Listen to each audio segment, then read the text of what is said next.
Buenas noches, bienvenido al curso de Linux Essential. En esta ocasión estaremos viendo el capítulo 4, competencias de la línea de comando. Eh, si eres como la mayoría de las personas que probablemente está familiarizado con la interfaz gráfica o GUI, aparte de para controlar tu computadora, introducirte en los diferentes menús, realizar notas, Word, Excel, PowerPoint, vamos a decirle, venís del mundo de Microsoft. La GUI proporciona una forma fácil de descubrir y administrar tu sistema. Sin la GUI, sin una GUI, algunas herramientas para el gráfico y video no serían prácticas.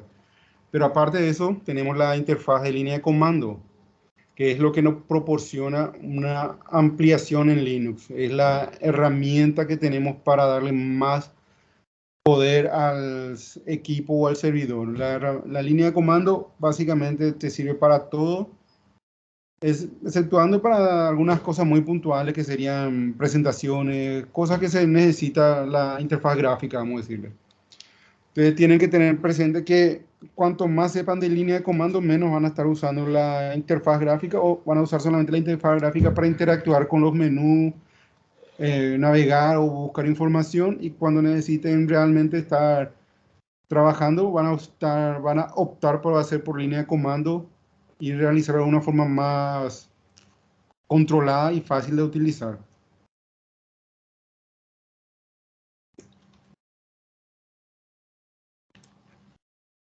La interfaz de línea de comando. La interfaz de línea de comando o CLI es una interfaz basada en texto para la computadora.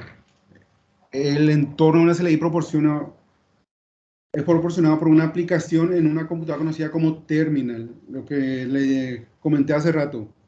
La línea de comando es interactiva. Uno tiene que introducir un comando y el shell o la interfaz o la terminal le va a devolver un resultado.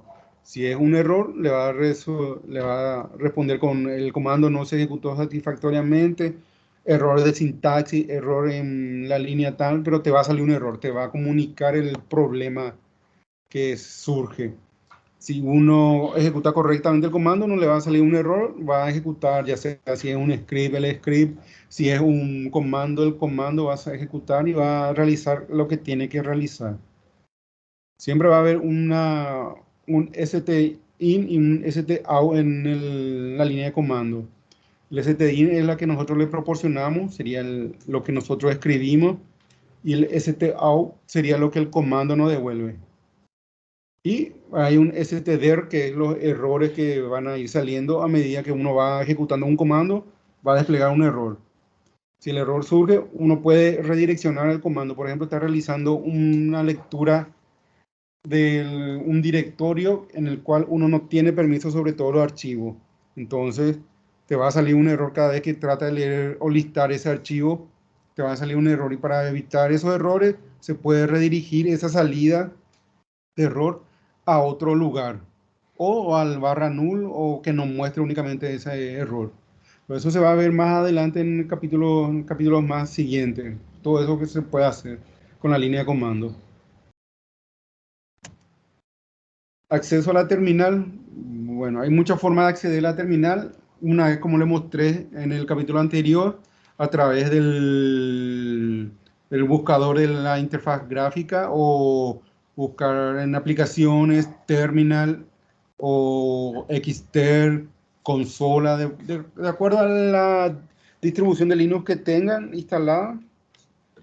Va a variar el nombre que le pongan, pero siempre va a ser terminal, Xter o otra gestión, o si ustedes descargan una que a ustedes más les parezca mejor utilizar, como son las nuevas Kitty, eh, Putty, que son otras herramientas para conectarse a una terminal, ya sea por SSH, si es que es una terminal que va a ser a un servidor, o una terminal local que uno va a abrir para conectarse localmente a su equipo.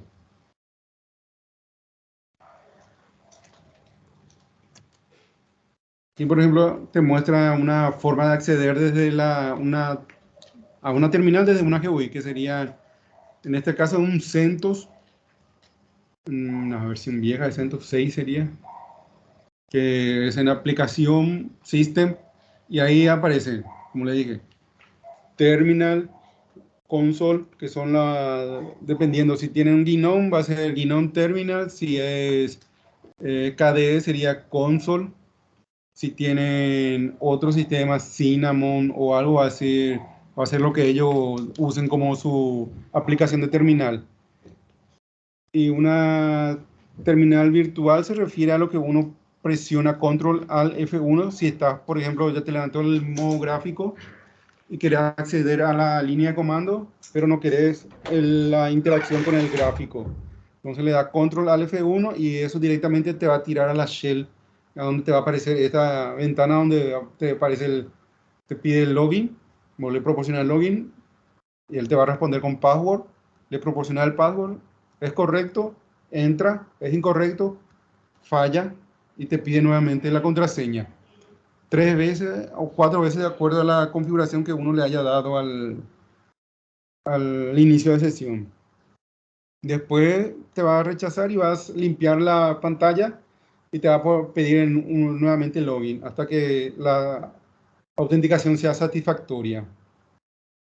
Esto básicamente en todos los Linux, ya sea Red Hat, Ubuntu, Linux Mint, todos tienen esa particularidad.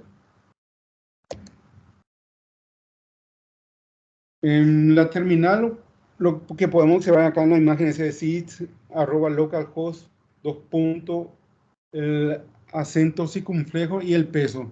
Esos son una, una parte característica en todas las terminales. Todas las terminales que uno abra le va a aparecer eso. El prompt sería lo que se ejecuta, es lo que aparece cuando no se ejecuta ningún comando y cuando la salida a la pantalla está completamente delegada en la pantalla. O sea, esta imagen que sale ahí, sysadmin@localhost, dos puntos, acento circunflejo, peso, ese es el prompt del usuario. En este prompt es donde uno va a introducir comandos que el shell va a interpretar y va a traducir los comandos a un lenguaje que la máquina entienda. Y así viceversa va a responder y va a desplegar unas imágenes, o sea, va a desplegar un texto entendible para nosotros. Otra tienen como vimos en un capítulo anterior, el bash shell, core shell, tienen los scripts que pueden ejecutar, las variables que pueden crear para uno, cuando tenés una lista de comandos que querés ejecutar y no querés escribir siempre la misma línea de comando que te llena ahí, por ahí te puedes olvidar, entonces haces un alias de eso y eh, ejecutar el alias nomás y te ejecuta todo el comando que tenés que ejecutar, las variables que puedes crear para hacer script, digamos.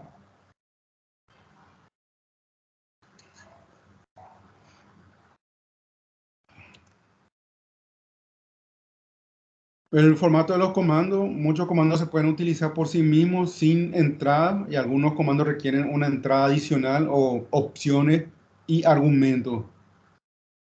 El formato típico del comando es comando, opción, argumento. Por ejemplo, el ls puede ejecutar sin ninguna opción, sin ningún argumento y te va a desplegar una lista. En este caso, como ven ahí, en el primero ls que se realiza a la izquierda, se ejecuta el ls, pero no devuelve ningún, o sea, no le da ningún argumento. Está haciendo un listado sobre el directorio actual donde está. Y ahí le despliega que está el desktop, documentos, download, music, picture, public y teamplay.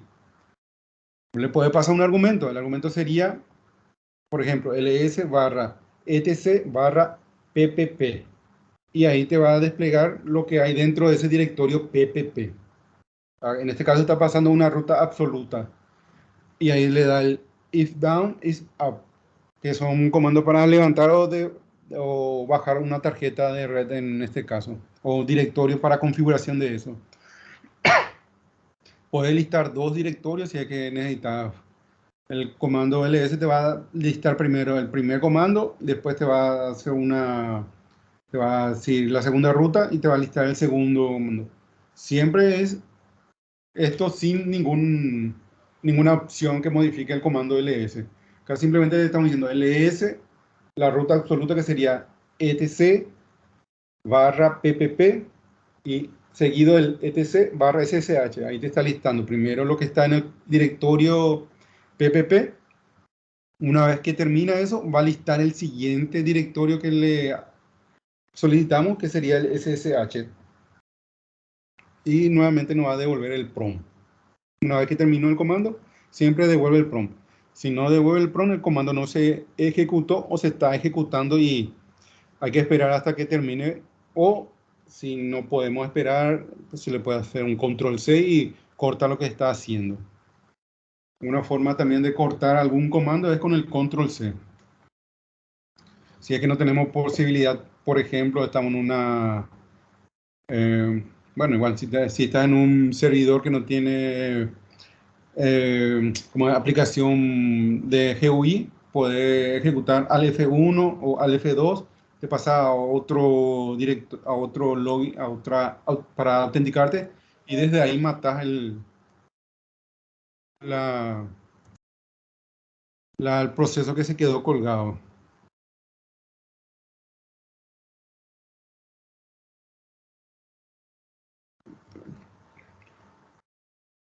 Otra cosa que hay que tener en cuenta es que siempre te va a listar los contenidos que podés ver o tenés permiso para leer. Si no tenés permiso para leer ni ejecutar, no va a listar, te va a dar un error. Y esos errores es lo que uno puede redirigir si es que tiene un listado o tiene que hacer un reporte de algo y no necesita de los errores y no quiere hacerlo manualmente uno a uno después de terminar por ahí. Por ahí un listado de 50, 100 usuarios que tengan acceso a tal documento, a tal directorio compartido y necesita saber. Entonces, si no tenés permiso a los archivos, te va a salir un error. Entonces, vos lo que haces es redirigir esos errores hacia otro lugar y solamente te lista los contenidos que vos podés mirar y podés acceder. Acá en este ejemplo estamos viendo ya en el ejemplo 1 que se trabaja con la opción del ls-l. Eso va a listar todos los comandos en un formato de columnas donde te van a aparecer al final. La primera columna es de los permisos. La siguiente, si es que tiene un enlace duro, sí, enlace duro, un hard link.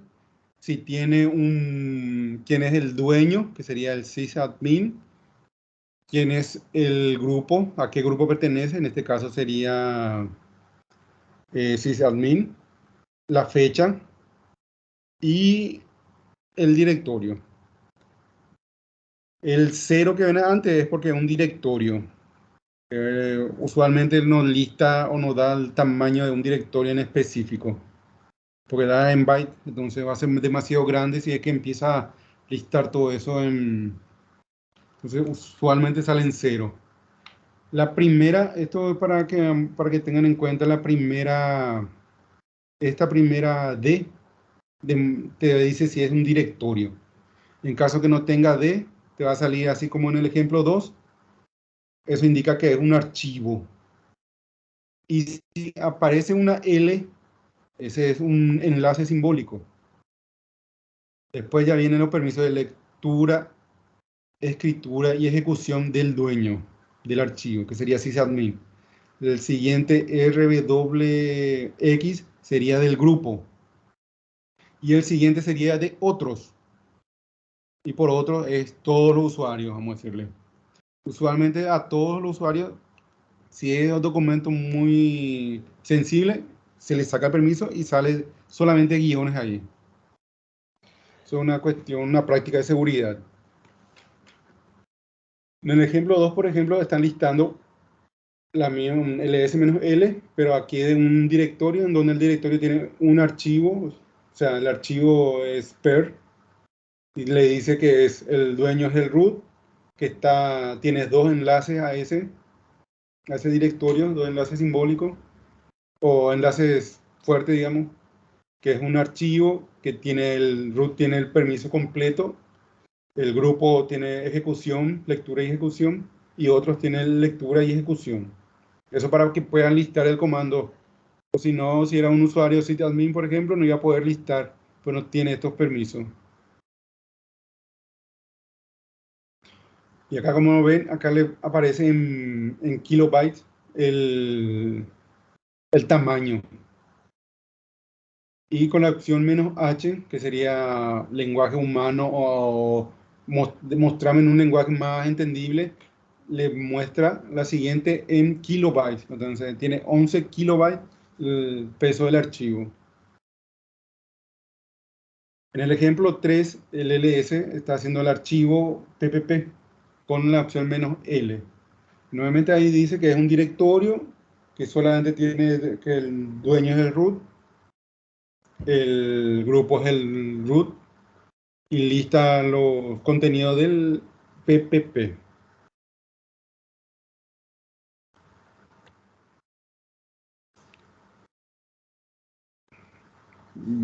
Acá, historial de comando. El historial de comando es bastante útil porque a veces ejecutamos varios comandos y de repente no queremos ejecutar nuevamente el comando o no nos acordamos qué comando o cómo era que hicimos el comando con el argumento y las opciones que le dimos y la forma que ejecutamos. Entonces, una práctica que se hace habitualmente es revisar el historial. Y de acuerdo a la cantidad, el size que tenga el historial, uno puede ir moviéndose o parseando el historial. Por ejemplo, una práctica común es hacer un history grep y el comando que vos crees o te recordás que ejecutaste. Por ejemplo, grep ls. Entonces te va a salir todos los ls que se ejecutó. Grep cal, en este caso de calendario, te va a salir ahí solamente eso, los comandos que ejecutaste o los comandos que parecido a eso. Acá en el ejemplo, en uno de los ejemplos se crea date. Se ejecuta date, después se ejecuta cal, la fecha, y después hace un history. Y en ese history le sale date, ls, pues me faltó el ls, perdón, y el calendar y el history. Algunas veces, por cuestiones de tamaño y para que no sea tan grande el archivo, se pone que ciertos comandos sean ignorados. Por ejemplo, un comando que siempre se hace es ls. O entrar a un directorio o te loguea y lo primero que hace es ls o pwd para saber dónde estás. Entonces, esos comandos son comandos que ocupan línea. O puedes decirle, bueno, guardame una vez en el historial, pero no si hay coincidencia. Si, por ejemplo, entró ahora, hizo un ls, después de un rato otra vez hizo un ls otra vez, después se fue a otro directorio y volvió a hacer un ls. Una vez nomás te va a guardar el ls, no te va a guardar los duplicados. También se puede, por ejemplo, si tenés, hacer un history y querés ejecutar un comando, ahí te muestra, vos, por ejemplo, puedes decir history 5, muestran todos los últimos comandos, los últimos 5 comandos. O puede hacer un history 2 puntos, ejecuta el último comando, o sea, doble signo de interrogación, de exclamación, te ejecuta el último.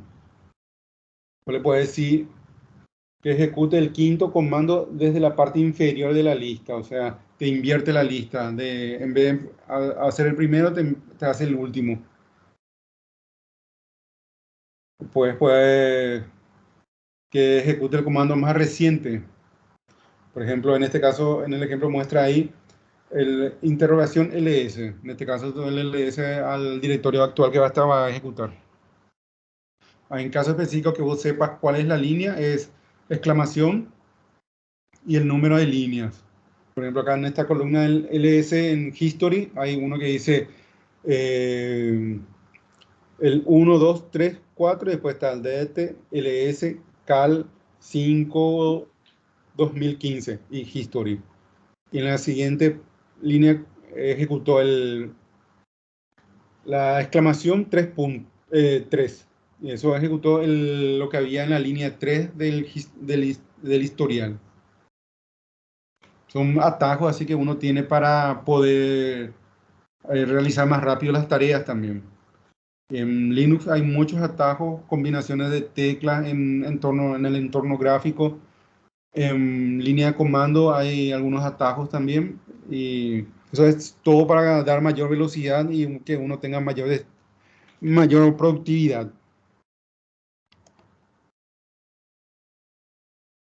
Acá, como le comenté, en un shell, en un bash, uno puede tener una cantidad determinada de tamaño de la variable history size. En este caso, acá muestra que tiene 1000. Eso quiere decir que va a registrar 1000 comandos y después va a volver a cero. O va a volver a los últimos, los primeros, o sea, lo que fueron los primeros comandos que ejecutaste, a medida que vaya pasando el tiempo y llegue a 1000, esos primeros comandos van a ir desapareciendo y va a guardar los últimos 1000 siempre. Entonces, se llega a 1000 y va a borrar el 1001, pero sería el primero.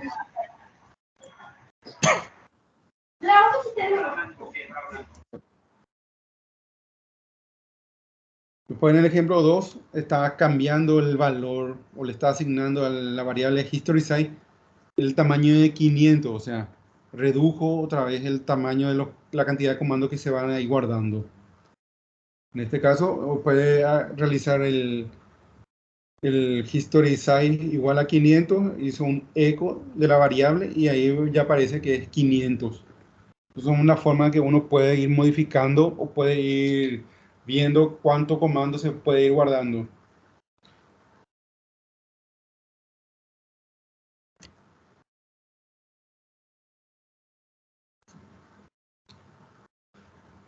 La variable o la variable path. Como path tenemos la ruta. Y esas son rutas predeterminadas. Por ejemplo, en el ejemplo 1 aparece con sysadmin bin. Después dos puntos. Ahí, ese es un path hasta el bin. Después del dos puntos, ya viene la otra siguiente variable que sería barra UCR, barra local, barra sbin. ¿Y para qué es esto? Esto es, si vos tenés un comando que no es integrado con el shell, indefectiblemente tiene que estar en una de estas ubicaciones de la ruta del path. Si no está, no va a ejecutar. Por ejemplo, en el ejemplo 2 ejecutó set y no existe un comando set, o no sabe que es un comando set, si es un script o un binario o es algo que tiene una tarea que tiene que hacer. Entonces, en el ejemplo 3 lo que hace es agrega al path. Esto es importante. Es la forma de agregar un path, es path, dos puntos, ruta absoluta, desde la barra UCR, barra bin, barra custom, dos puntos, pesos path, porque si no le ponemos este último peso path, nosotros lo que vamos a hacer, vamos a sobreescribir toda la línea que existe y solamente va a quedar barra UCR, barra bin, barra custom, si no le ponemos dos puntos path. Entonces en la siguiente hace un eco del comando de la variable path y ahí aparece UCR bin custom dos puntos y toda la línea que ya estaba guardada. En caso que por error agreguen una línea y sobrescriban todo, generalmente haciendo un logon, un exit de la terminal y volviendo a acceder, se restituye la variable path. Salvo que se modifique a nivel de configuración, eso siempre va a estar, se va a reconstruir esta ruta. Pero si un comando no se ejecuta o tienen un script que quieren que se ejecute desde cualquier lugar del sistema, tiene que agregarle, o si no quieren agregar una ruta al path, lo que tienen que hacer es ver qué rutas están, en cuál ustedes tengan permiso de escribir y copian ahí su ejecutable o instalan ahí su programa que necesitan que se ejecute desde cualquier lado. Eso es lo más fácil y usualmente el user local sbin es donde la mayoría pueden escribir también, o los programas pueden escribir.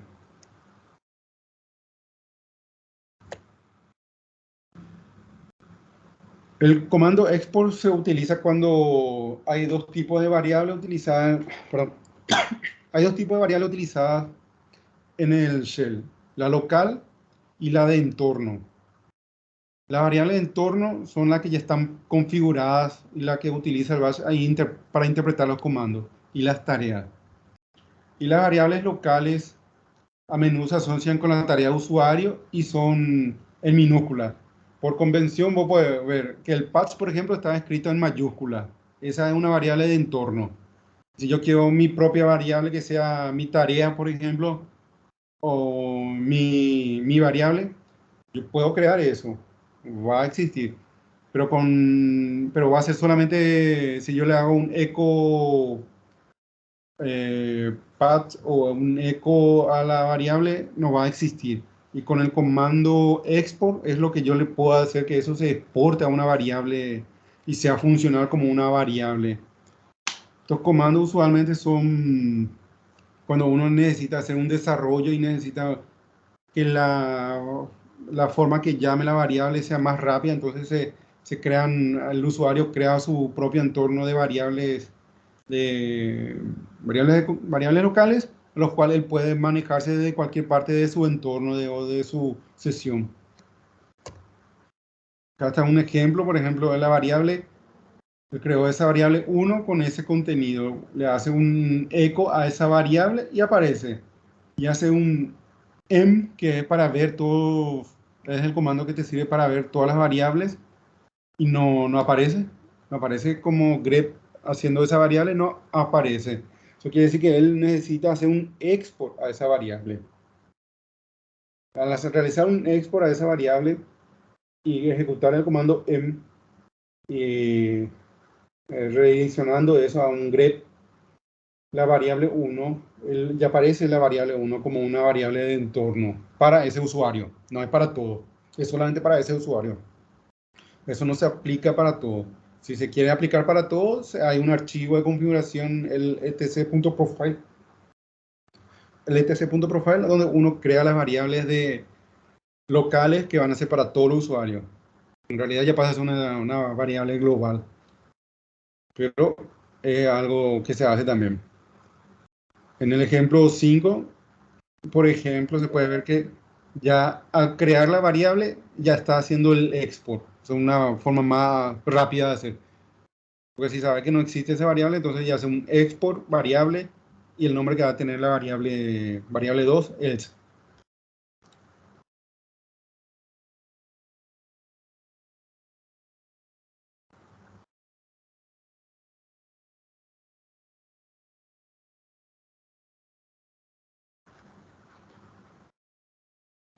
En el ejemplo 6 está uniendo dos variables, básicamente lo que está haciendo es que la variable 1 sea variable pesos 1 y ¿cómo?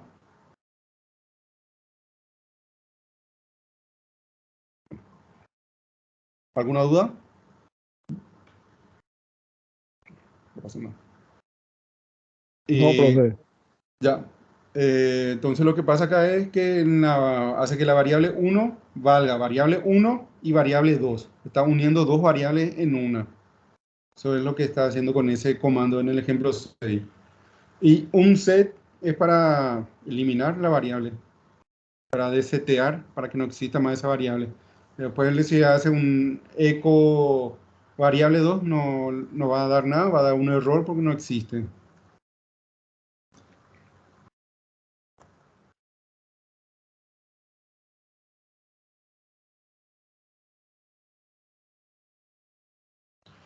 Algunas veces nosotros no sabemos, o la mayoría de las veces nos ocurre, que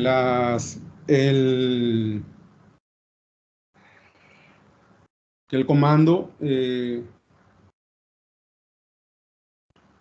no termina de bajar, vamos a decirle, y uno no sabe dónde está el comando, necesita saber la ubicación para poder ejecutar el comando desde donde está o para lo que uno necesita. Por ejemplo, necesito saber si el which dat, ¿dónde está? Porque puede ocurrir que uno tenga instalado dos dat. Se puede dar, uno se ejecuta en el bin barra date y otro en el use barra bin barra date. Se puede dar que exista dos comandos y uno quiere saber dónde está el comando y en base a eso uno puede saber si el comando está en una de las rutas o en qué ruta está el comando también. Y a veces también es útil para ver si es un comando de adquirir integrado al shell. Entonces, si es integrado al shell, no te va a aparecer que está en una de esas rutas. Oh my God, ¿qué pasó acá?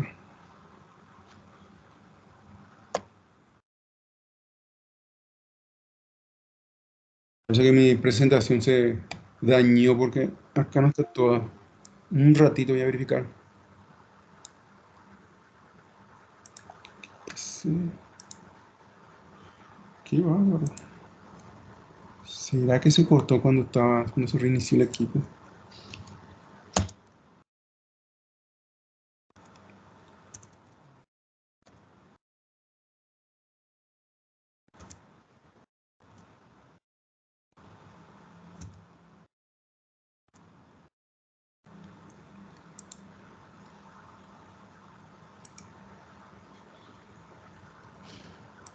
Un momento, me falta varias pro- pro- presentaciones, o sea, varias hojas de la presentación.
Disculpa, la presentación que está teniendo está con problemas. Voy a continuar de la plataforma de NetApp, porque la que tenía de backup en la nube también está con el mismo problema. Por lo visto se corrompió mi archivo y lastimosamente no me di cuenta de ello y quedó hasta aquí.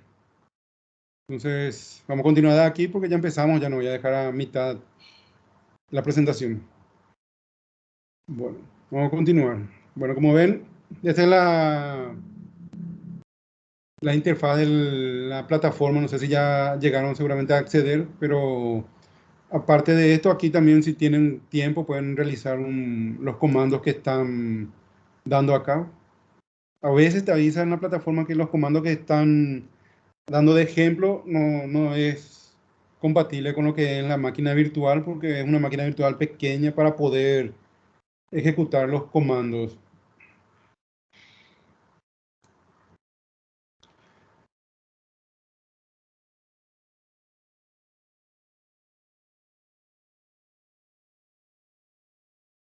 Comando type.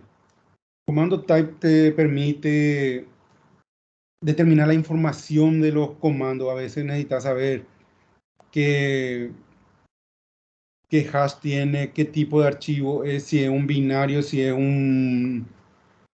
como un script, si es un comando integrado. Todo esto te permite el comando type. También te da la ruta donde está instalado el comando, tal como el comando which, pero también te dice qué es el comando. Por ejemplo, type echo te dice que es un comando integrado al shell. Y si vos le haces un which echo, te va a decir que la ubicación del comando es en tal ruta, pero no te va a estar diciendo si es un comando integrado, si es un comando eh, que es pues, de la ruta absoluta.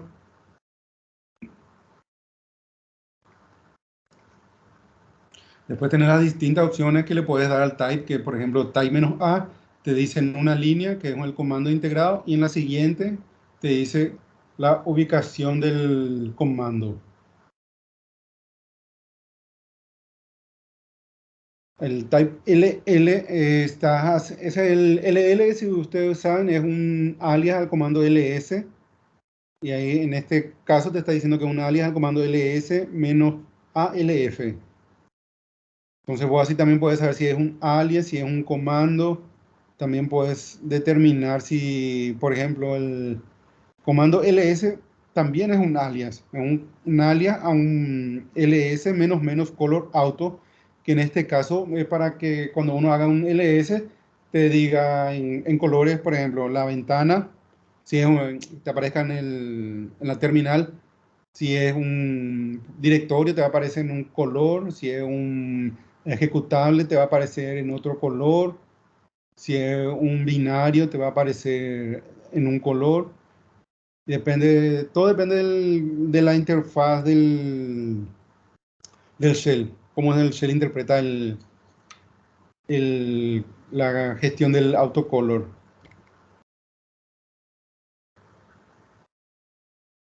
En cambio, si uno hace un witch LL, no te trae nada porque es un alias, no sabe qué es eso. Y si hace un witch ls, te trae que está en bin/ls, pero tampoco te dice si es un alias o no.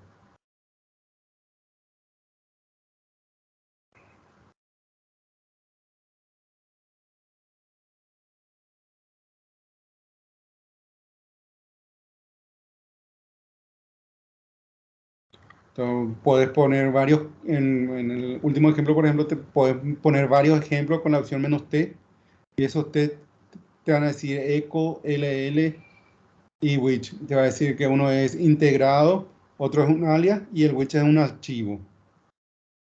O sea, eso no te va a tirar toda la información de todos los comandos, pero te va a resumir. Te va a sacar que el primero es un comando integrado al shell. El segundo es un alias, pero no te va a decir un alias a dónde o de qué. Y el tercero es un archivo un archivo de configuración que te da es script o un texto o un const, pero es un archivo que se ejecuta y que da un comando, que te da una respuesta.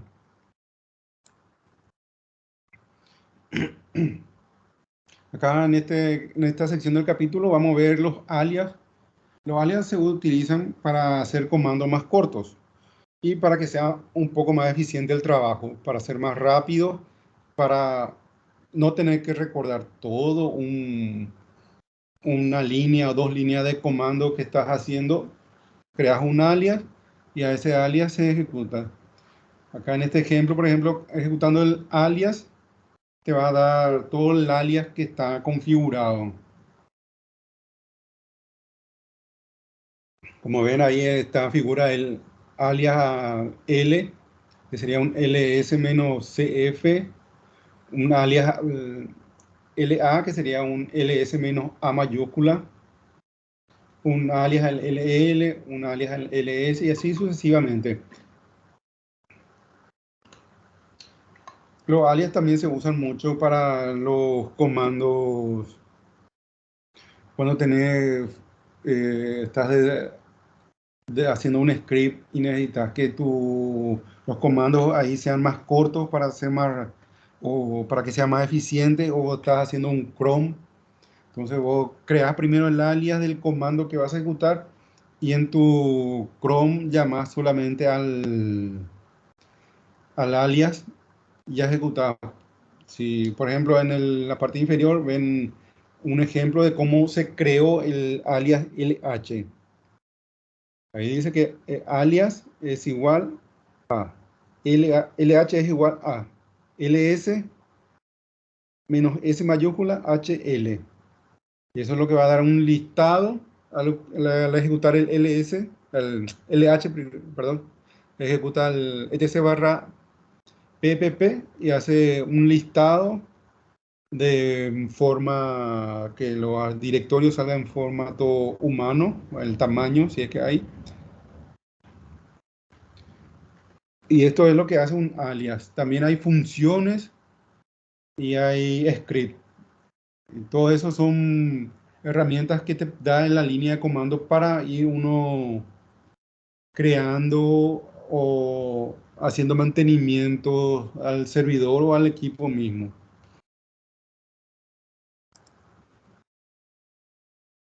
Los comodines son usados bastante con echo, con grep, con find. Esos son los comandos que más se usan los comodines. Y los comodines son, por ejemplo, estás buscando todo lo que empiece en un archivo, estás haciendo un grep de un directorio o algo, pero necesitas buscar todo lo que empiecen vamos a ver, con hola, o todo lo que terminen con txt, o todo lo que termine con .conf. Entonces ahí se usan los comodines o los símbolos que te permitan hacer ese tipo de búsqueda o búsqueda más específica o menos específica en algunos casos. Porque el comodín asterisco, por ejemplo, se usa, buscas todo. ¿Okay? Asterisco, en este caso hizo un eco al etc del asterisco. Y el asterisco es todo lo que sea antes, después de la T, en este caso. Si hubiese puesto barra etc barra asterisco punto D, como en el siguiente ejemplo, va a buscar todo lo que es antes. Y como está en el ejemplo primero, punto T, asterisco, va a buscar todo lo que está después de eso, que empiecen con T y termine con cualquier cosa. Cualquier cosa que empiece con T y que coincida con un asterisco, te va a mostrar. Cuando más o menos conoces los archivos o más o menos sabes cómo se llama el archivo, puedes buscar por asterisco. No es muy eficiente porque te va a mostrar todo. A veces va a ser una salida que va a ser muy larga y quizás en la terminal que estés usando va a ir muy arriba el comando que vos estás buscando o el archivo. Entonces no es muy eficiente la búsqueda, sí para cosas muy puntuales y muy cortas o cuando ya está muy bien pensado. Por ejemplo, en el último ejemplo hace un eco al etc, al barra etc barra r asterisco.conf. Entonces, eso le va a traer, va a ser todo lo que empiece con R, seguir cualquier cosa, punto conf. Entonces, va a listar todo lo que hay ahí. En este caso encontró dos archivos. Uno es el resolve.conf y el otro el rsyslog.conf. La salida fue mucho más mínima. Se puede ver en una forma más legible, vamos a decir, porque si te le hacía un asterisco al etc, por lo menos iba a salir 200 salidas o 200 líneas.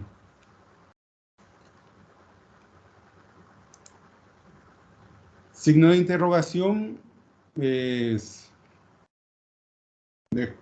por ejemplo, estaba buscando, reemplaza un carácter único, un carácter único. Entonces, si vos le pones eco etc barra t hasta interrogación, te va a buscar la siguiente palabra o archivo que desee temas algo.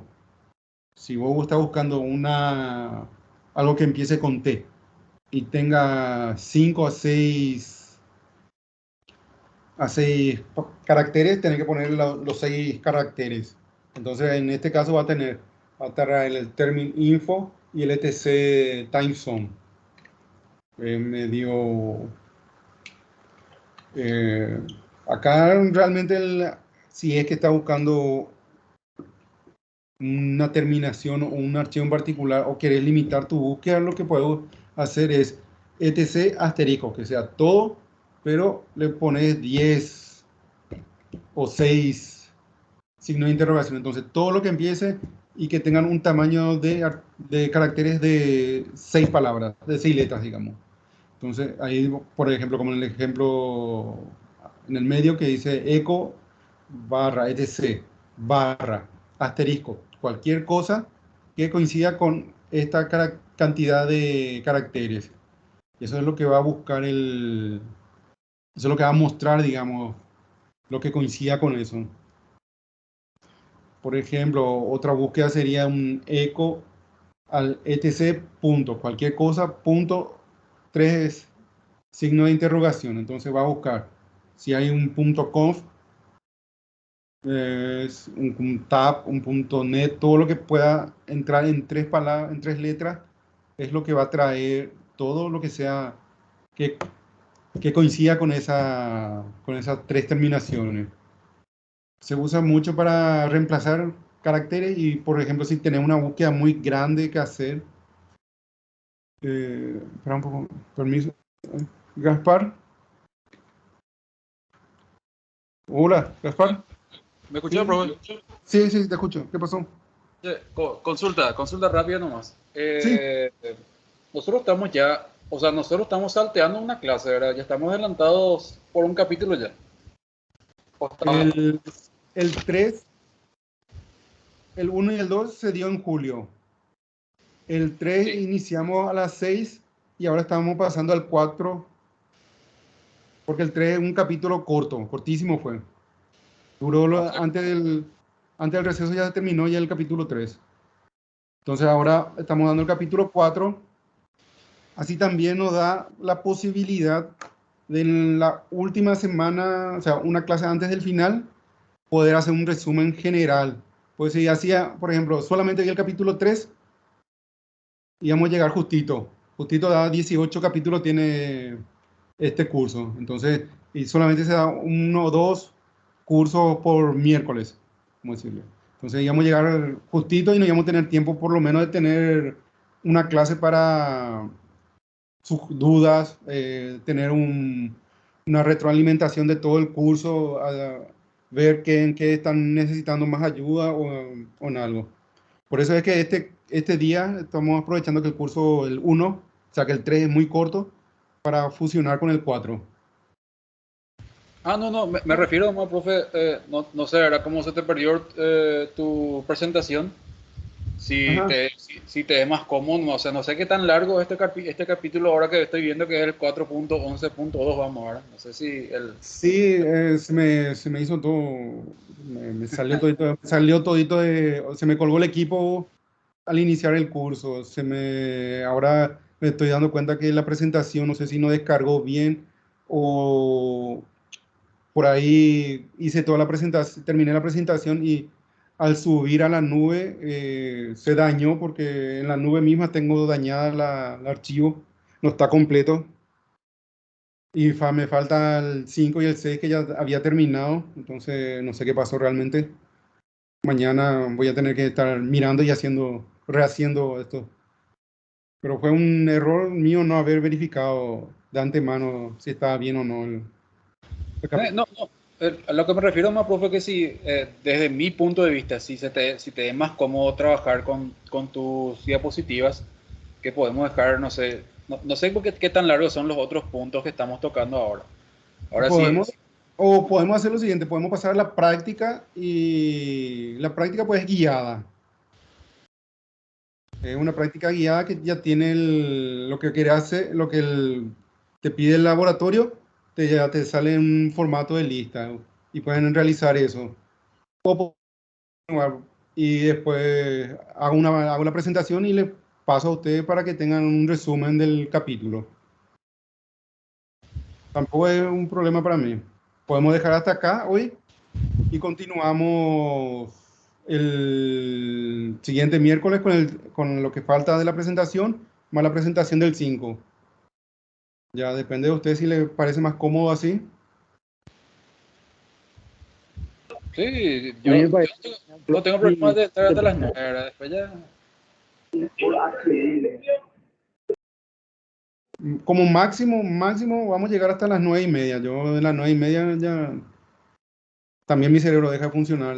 Yo estoy desde las 4 de la mañana prácticamente despierto todos los días. Entonces llega una hora que mi cerebro se apaga solo. Entonces máximo voy a llegar hasta las 9:30. Después ya le voy a liberar para que ustedes también puedan descansar y puedan realizar sus tareas si es que quieren hacer laboratorio ya seguido a esto, o si quieren releer todo el capítulo al día siguiente y continuar.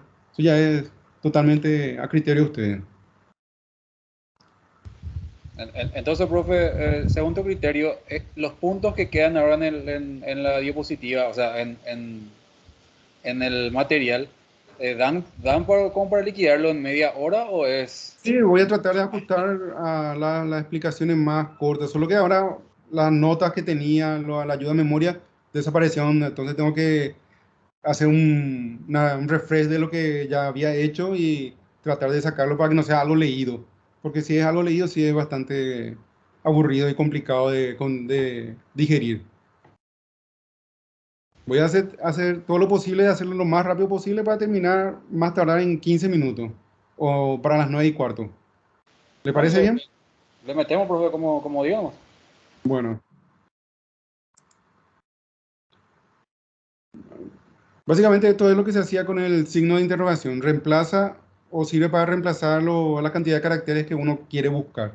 Si vas a hacer una búsqueda por un rango muy alto, lo puede limitar con la cantidad de caracteres que quiere buscar en este caso, en el último ejemplo, por ejemplo, muestra eso.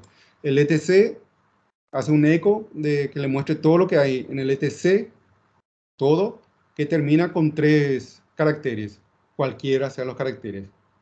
En este caso fue isues.net y blki.tab. Los corchetes se utilizan para coincidir caracteres únicos que representan un intervalo de caracteres que pueden coincidir con los caracteres. Ejemplo, eco barra etc gu asterisco, todo entre corchetes. Y todo lo que tenga g hasta la u es lo que va a mostrar. Puede tener GA, GE, GR, cualquier letra del abecedario que se comprenda entre la G y la U. Y asterisco, cualquier cosa te va a mostrar. Para eso se usan los corchetes, para vos decir, por ejemplo, en el siguiente ejemplo, todo lo que es de la A hasta la D. Solamente te va a mostrar eso, te va a mostrar lo que es la add use, después va a seguir con el bash, cuando termine la B va a seguir con la E, si existe E, y así sucesivamente. Es para que vos le des un grupo de caracteres que va a coincidir. Si vos le pones de la A a la Z, todo te va a mostrar. Si vos le pones de la A a la E, te va a mostrar solamente eso. O del 0 al 9, si en caso de números. Si vos, por ejemplo, buscas cualquier cosa entre corchetes del 0 al 9, asterisco te va a buscar todo lo que tenga algún número comprendido entre el 1, 2, 3, 4 hasta el 9. Del 0 al 9, perdón.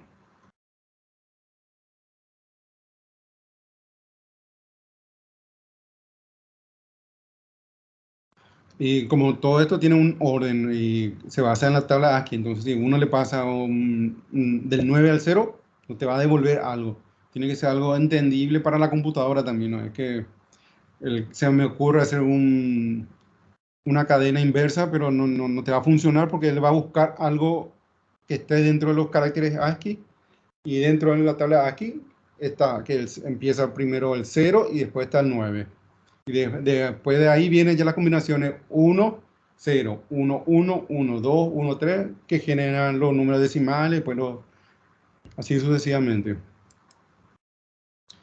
Signo de exclamación se utiliza en un corchete para negar.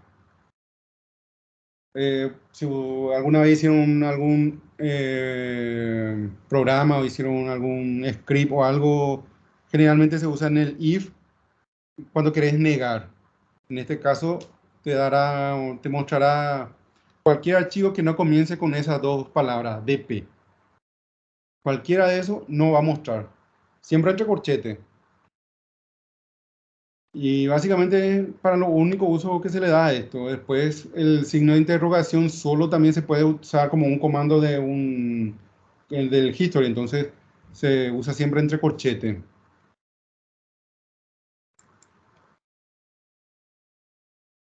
Las comillas, acá hay tres tipos de comillas: comilla simple, comilla doble comilla y la invertida. Y cada una de esas comillas sirve para ejecutar algo. Las comillas dobles sirven, por ejemplo, si vas a hacer un eco de hola mundo, o una palabra más larga que tenga varios espacios. Entonces vos querés que salga eso tenés que poner entre comillas doble.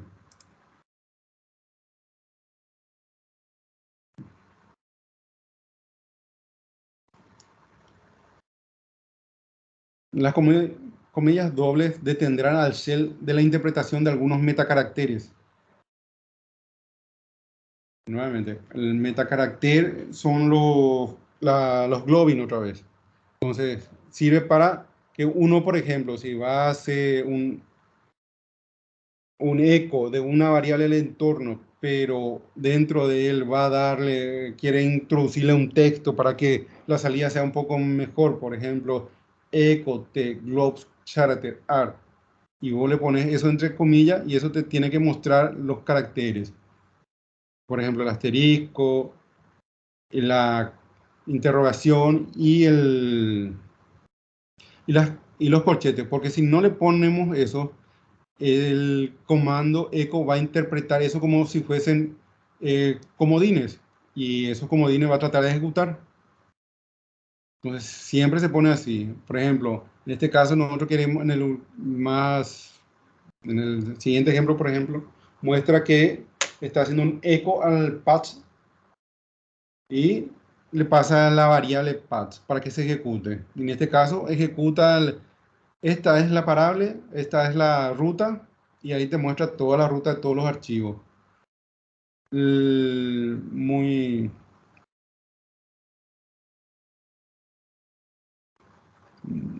Este es muy largo.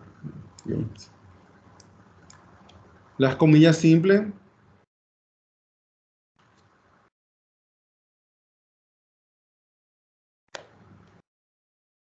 En este caso, la comilla simple es para que evitar que el shell interprete algunos caracteres especiales. Esto incluye comodines, variables, sustitución de comandos y otros metacaracteres que hemos visto. Por ejemplo, si ponemos nosotros el peso es un lugar, un indicador para que busquen alguna variable. Por ejemplo, en este eco, tecar, cost, pesos 100. Y él está tomando que la variable, que existe una variable pesos 1. El server ya no tomó más. Entonces lo único que imprime es el costo del vehículo es 00. Y para evitar que se interprete o que se ejecute como comando la comillas, el signo peso, dólar, lo que hay que hacer es poner en comillas simple. Pues si ponemos un doble comilla, va a detectar también como un comando, como una variable de entorno, como vimos en el ejemplo anterior. Entonces se pone entre comillas simple y entonces él va a tomar todo como si fuese texto. Es solamente un texto. Y a continuación muestra su siguiente ejemplo, que es el auto tiene un costo de $100. Barato.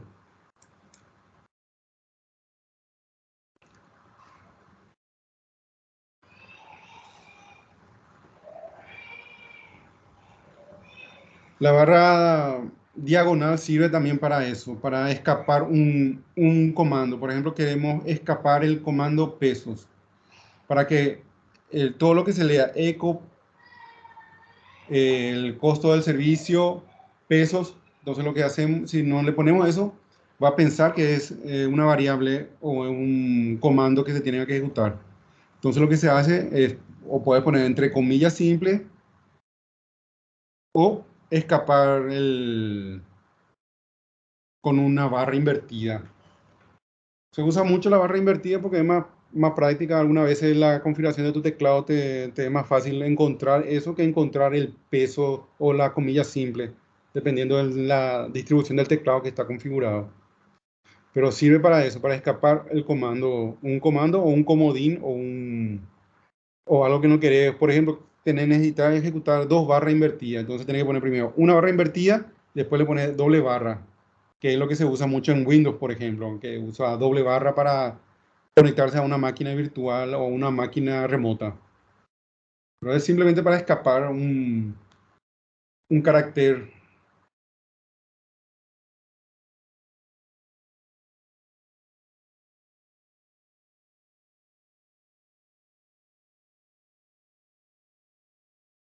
Y al contrario de la comilla simple, la comilla invertida te sirve para que tome lo que está escapado entre esa comilla invertida como un comando. En este caso, por ejemplo, en el ejemplo se da date. Después en el siguiente hace un echo today is date y lo que imprima es eso, today is date. Pero al hacer un echo today is, entre comillas, invertida date, ahí te da todo el texto más lo que ejecuta el comando. Eso se usa mucho en los scripts, mucho en los programas para cuando vos tenés que ejecutar un texto largo y introducir una línea de comando, entonces se escapa con eso. Es una forma de ejecutar muy conveniente para uso de programación, vamos a decir.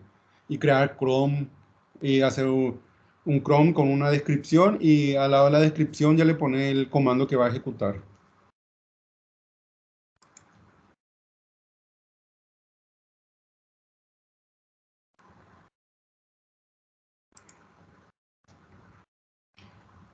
En este caso, las instrucciones de comando es eso.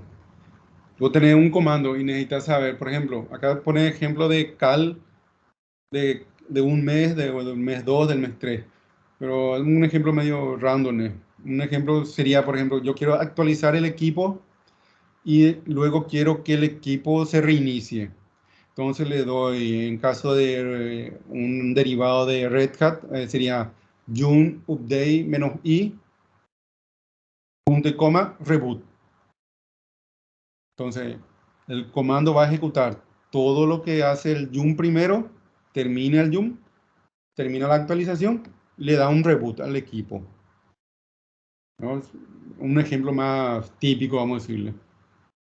O querés comparar, querés ver que ejecute un comando y ese comando se ejecute posterior a otro comando, o ejecutar varios comandos en una línea porque no querés escribir el comando una vez, después querés escribir otro, o porque tenés que salir, o porque ya te parece más cómodo escribir toda la línea de comando que querés que se ejecute como una secuencia.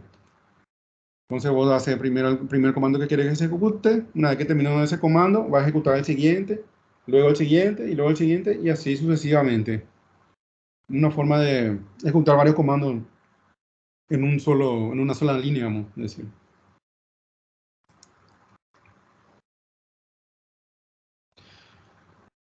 El pensar doble es el lógico.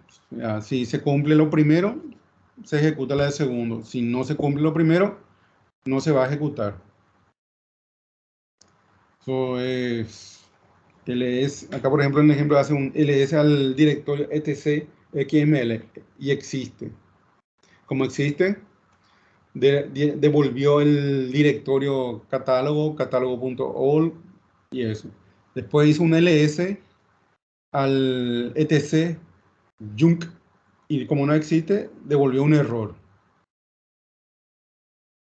Entonces, después, lo que hace es, por ejemplo, necesitas controlar, hacer un script que controle la existencia o no de archivo, o si existe o no el directorio. Entonces vos puedes hacer con esto, puedes hacer una tarea que te ejecute un ls o un cat o lo que sea el comando que ustedes quieran realizar la búsqueda. Va a hacer un ls, en este caso etc xls. Pues terminó correctamente. Sí. Cuando sabes que termina correctamente un comando, es cuando el comando te despliega el catálogo y todas esas cosas. Entonces, ¿terminó satisfactoriamente? Sí, entonces realiza un echo success. Y ahí realiza un echo success. Realiza primero el ls, se terminó, entonces hace el subset. En el siguiente caso, por ejemplo, ls junk. Ese no existe, entonces lo único que sale es con el error del comando ls y no se ejecutó el siguiente comando. Por eso es el lógico. Y la doble línea vertical sería lo opuesto, que sería el OR o el O, vamos a decirle. En este caso, como todos saben, si se ejecuta un ls, termina bien, echo file. O sea, no te sirve para decir se va a ejecutar, si existe o no, va a ejecutar. Por más que sea en este caso, en el primero, el ls salió el comando correctamente, pero acá le puso un O echo file. ¿Se cumplió lo primero? Sí. ¿Se cumplió lo segundo? También. Porque es que uno de los dos se cumpla, ya el comando ya es válido. Y si se cumplió o no se cumplió, igual va a dar la respuesta. En este caso, por ejemplo, ¿se cumplió el comando satisfactoriamente este comando? No. ¿Se cumplió el comando echo file satisfactoriamente? Sí. Entonces, imprimió los dos, sacó la imagen de los dos, el resultado, vamos a decirle. Esto se usa mucho cuando uno quiere hacer control de rediseñamiento de, las, de errores. Entonces vos podés decir, si el comando se ejecutó correctamente, hacer esto. Si el comando no se realizó correctamente, no hagas nada.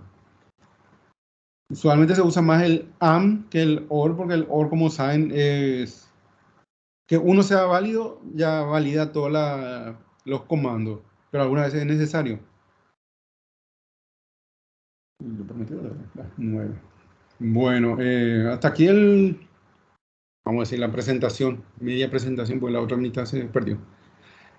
Hasta aquí el curso del día de hoy, el capítulo del día de hoy. No sé si tienen alguna duda, pregunta, sugerencia, o quieren terminar ya el curso, o quieren ir a hacer la práctica.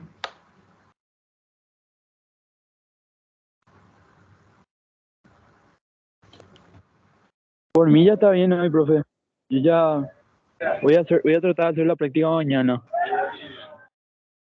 Sí, disculpame, no te escuché porque estaba apagado, se apagó mi... Que por mí ya está bien hoy, profe. Yo voy a tratar de hacer la práctica mañana.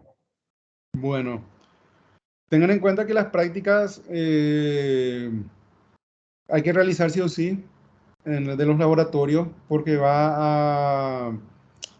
se necesita para avanzar en el examen final o en los exámenes parciales. Si no tienen las prácticas terminadas, no le va a habilitar la plataforma, le va a bloquear, no va a ser que yo voy a hacer eso, sino que la plataforma mismo limita que vos no puedas acceder al examen final si es que no realizas todos los cuestionarios que hay ahí en la plataforma. Entonces, realicen. Yo yo entendí bien, o vos dijiste para volver a hacer esta práctica en la próxima clase. No, este era en el caso de que quedemos hasta aquí y, o sea, hasta el 4.11.3 y vamos a realizar entonces ahí. La práctica ustedes pueden realizar ahora si quieren conmigo, o sea, yo no puedo, no tengo el acceso a la práctica, pero puedo ir, si es que tienen alguna duda, ustedes están realizando la práctica y si hay alguna duda, le voy a tratar de ayudar.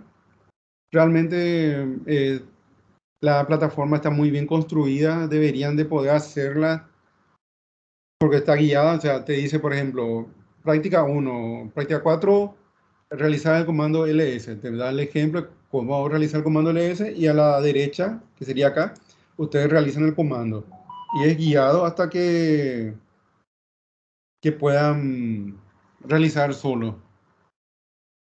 Pero si quieren hacemos juntos también. Profe, entonces el examen 3 y 4 estarían habilitados ya para esta semana, o solo el 3. Sí, voy a habilitar los dos exámenes ya, los dos parciales hasta, o sea, como siempre, voy a habilitar por 3, 4 o un mes, no sé cuánto tiempo le estoy habilitando, pero sí, va a estar disponible para mañana seguramente. Así ustedes pueden realizar los parciales, o sea, el examen del capítulo, de evaluación del capítulo, de entendimiento del capítulo y después realizan la práctica y el examen si es que quieren. Sí, tendrían que tomarse su tiempo para capítulo 8. Antes del capítulo 8, creo que no, el capítulo 8 es un módulo.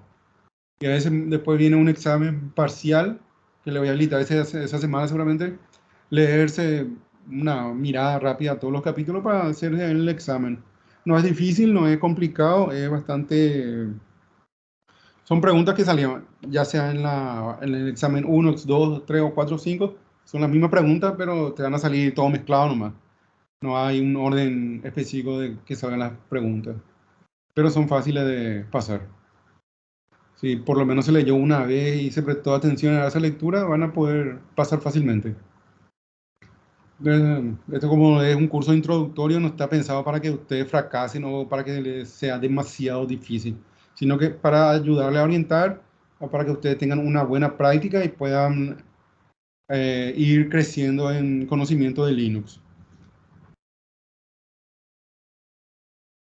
Ahora, no sé, si dejamos hasta aquí el curso, el capítulo de hoy. Nos vemos la próxima semana con el capítulo 5 que sería, vamos a ver.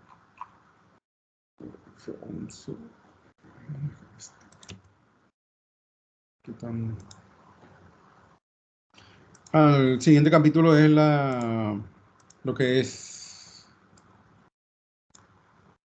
ayuda, es usar el MAM, prácticamente es todo eso, el MAM, info, comandos que son bastante útiles a la hora de estar en línea de comando realizando una tarea.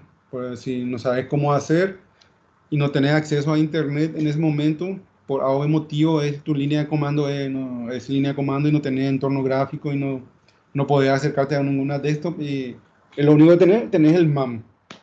Y el MAM trae todo lo concerniente al comando, cómo se usa, cuáles son las opciones. Detalladamente trae todas las opciones, pero es interesante saber cómo está dividido y estructurado el archivo MAM. para que se pueda hacer entendible, porque si no es bastante como es, invasivo, vamos, man, LS.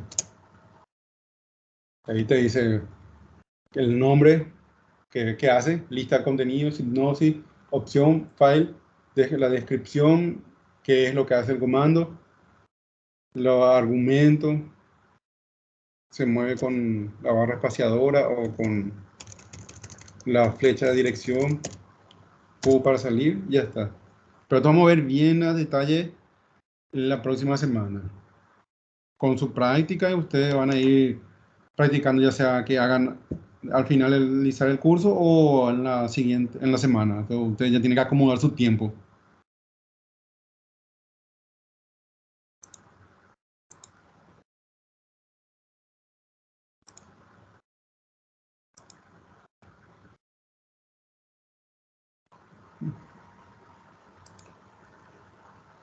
¿Alguna otra duda para poder ayudarles? Si es que puedo ayudarle ahora. O igual pueden escribir en el grupo si es que tienen alguna duda y ahí le puedo ir pasando todos los conocimientos que tengo, por lo menos ayudar a dispersar las dudas. Para mí está súper bien, brother. Nuevamente le pido disculpas por la falla de la presentación. No, realmente fue un error mío no haber verificado que está correcto, terminado el archivo. Para la próxima ya tengo ya algo más que tener en cuenta. Ahora, bueno, terminamos el capítulo. Nuevamente le insisto y le insto que antes de realizar el examen, cualquiera de los exámenes del capítulo, lean una vez por lo menos una buena leída de media hora máximo. Le va a tomar un capítulo leer bien, bien, y después se ponen a hacer el examen del capítulo y van a pasar fácil, 100% así. Este capítulo es muy orientado a eso, a que ustedes puedan desarrollar las habilidades y puedan entender bien a profundidad Linux y sus usos básicos, y después